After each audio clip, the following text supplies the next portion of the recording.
네, 이번 시간에는 대전하고 홍대 앞 그린섬이 연합시험을 봤는데 그 부분에 대한 우수작 설명을 해드리도록 하겠습니다. 장소는 홍대 앞 그린섬 본원에서 진행을 했고요. 지난주 8월 6일 날 시험을 봤습니다. 시간은 4시간 실전 시험으로 진행을 했습니다. 네, 이번 주제 같은 경우에는 나침반하고 열쇠에 대한 부분을 진행을 했고요. 주제어가 있는데 주제어는 공간감을 표현하시오.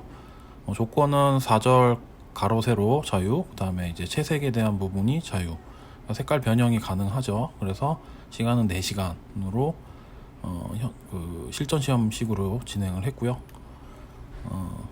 일단 공간이라는 주제어가 나왔는데, 공간에 대한 이제 뜻이 아무것도 없는 빈 곳, 물체와 물체 사이의 공간, 그다음에 앞뒤의 물체 간의 거리, 물질이나 물체가 존재할 수 있거나 어떤 일이 일어날 수 있는 자리, 영역이나 집합체의 공간, 이런 식의 뜻이 있습니다. 근데 사실 이제 공간감이라고 하면 그냥 이제 대중소, 그다음에 근경, 중경, 원경의 공간으로만 해석하는 학생들이 많은데요. 그런 부분을 이 시기에는 그다음에 올해 입시에 대한 부분에서 조금 더 이제 깊이 있게 조금 짚고 넘어가야 될 문제이기도 한 것 같아요. 그래서 이런 컨셉을 이용해 가지고 조금 더 주제어에 근접한 그림을 그리는 게 중요하다고 생각을 합니다. 네, 이제 우수작인데 사실 지난번에 이제 방금 전에 말씀드렸던 요런 느낌을 이용해서, 요런 주제어를 이용해서 그린 학생들이 그렇게 많지는 않아요. 대부분 이제 어떤 근경, 중경, 원경, 그 다음에 요거는 이제 사이에 대한 공간을 정확하게 이제 해석을 해서 그린 그림이긴 한데 조금 더 이제 어떤 내용적인 게 조금 약한 것 같고요. 이거 같은 경우에도 어떤 그냥 형태의 크기에 대한 공간감을 진행하긴 했지만 조금 그런 어떤 전략적인 부분에서 조금 더 예민한 부분을 접근한 거는 좀 약한 것 같고요. 이것도 이제 요거랑 같은 맥락에서 진행된 그림이긴 한데 그런 부분이 조금 아쉽기는 합니다. 지금 전체적으로 일단 공간감에 대한 부분을 좀 재해석한 내용을 제가 설명해 드리는 건데, 예전의 공간감과 지금의 공간감은 느낌 자체가 달라요. 그래서 처음에 말씀드렸다시피 공간감에 대한 부분을 의도적으로 이렇게 표현한 학생들이 아마 고득점을 할 확률이 높아요. 그래서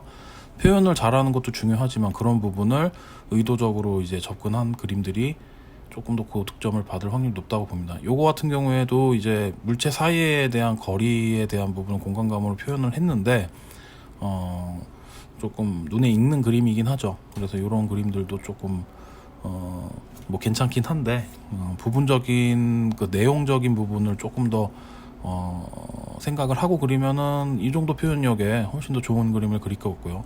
요거는 이제 물체와 물체 사이에 대한 공간을 표현을 한 그림이에요. 요거는 그래서 이런 그림 자체가 그 표현 같은 경우에 별 차이는 없지만 어떤 인식에 대한 부분이 그 부분에 대한 거를 깊이 있게 생각을 하고 그렸느냐 아니면은 그냥 그렸느냐에 따라서 상황이 좀 바뀔 수도 있다는 거를 좀 알아뒀으면 좋겠어요. 이 그림 같은 경우에는 사실상 공간감은 많이 느껴지진 않는데 좀 제일 많이 그린 학생이에요. 근데 이제 입시에서의 변수가 이런 학생들이 좀 존재를 하죠. 같은 4시간에 그렸지만 뭐 밀도적인 측면이나 이런 부분에서 공간감은 좀 덜 느껴지지만 그 표현적인 부분이나 완성도에서 좀 올라간 그림들은 점수를 좀 받을 수는 있지만 그래도 레이아웃 부분에서의 어떤 단점은 존재는 합니다. 그래서 이런 그림들도, 이런 학생도 조금 더 그런 부분을 유익 있게 진행했으면 더 좋은 그림이 나올 수 있을 것 같고요.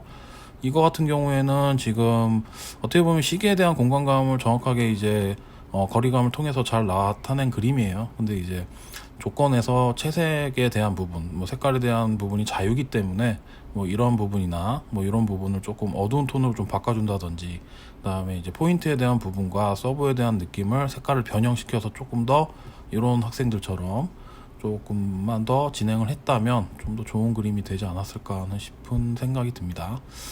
이거 같은 경우에도 이제 세로 그림인데, 요거는 이제 요 나침반과 나침반 사이의 공간을 표현한 건데, 요런 것도 이제 열쇠가 좀 크긴 하죠. 작은 공간으로 이렇게 돌아가는 느낌이라든지 조금 더 그런 이 이 사이의 공간에 대한 설명을 좀 더 해줬으면 좋다는 생각을 했고요. 이것도 지금 보시면 이제 긍정, 중경, 원경으로 빠지는 어떻게 보면 좀 단순한 공간감을 표현한 그림인데 특별한 컨셉은 나타나지 않지만 그래도 이제 완결성이나 이런 부분에서는 굉장히 좋다고 생각이 듭니다. 이거 같은 경우에도 이제 뭐 단순한 그냥 배치상에서의 공간감만 표현했는데 뭐 이런 부분이 좀 아쉽다는 거죠. 그래서 전반적으로 이번 시험에서 물론 잘 그렸는데 제가 처음에 서두에 말씀드렸던 이런 느낌의 컨셉을 정확하게 일어난 그림들이 먼저 생각을 하고 그 다음에 진행을 했다면 아마 더 좋았던 그림들, 그 다음에 그렇게 나왔던 그림들은 굉장히 좀 독특한 그림으로 나올 확률이 굉장히 높아요. 그래서 이런 식으로 조금 우리가 이제 답습하는 그림 말고 조금만 더 생각을 해서 이 그림이 제가 봤을 땐 제일 좀 잘했다고 보는데, 그렇죠? 이런 식으로 좀 생각을 해서 그려내면은 이게 어려운 게 아니기 때문에 좋지 않을까 생각이 듭니다. 지금 뭐 8월 초기 때문에 아무래도 이제 그런 부분에서 보완할 수 있는 어떤 수업이 진행될 것 같고요. 이제 9월 말부터 시험이기 때문에 수시 시험이기 때문에 여러분들도 그런 부분에서 조금만 더 집중해서 구도를 좀 떴으면 좋겠습니다. 제가 대전 그린 섬에서는 항상 구도에 대한 부분을 민감하게 얘기를 하잖아요. 근데 이 부분이 올해 어떤 입시의 가장 큰 핵심이기 때문에 그런 부분을 꼭 기억을 해 주셨으면 좋겠습니다. 그런 부분에서 이제 합격한 사례들도 저희가 많이 공개를 할 텐데 노력하면 되니까 자신감 갖고 진행을 하셨으면 좋겠어요. 도움이 되셨다면 처음으로 말씀드리는 건데 구독과 좋아요 좀 부탁드립니다. 이상 마치겠습니다. 감사합니다.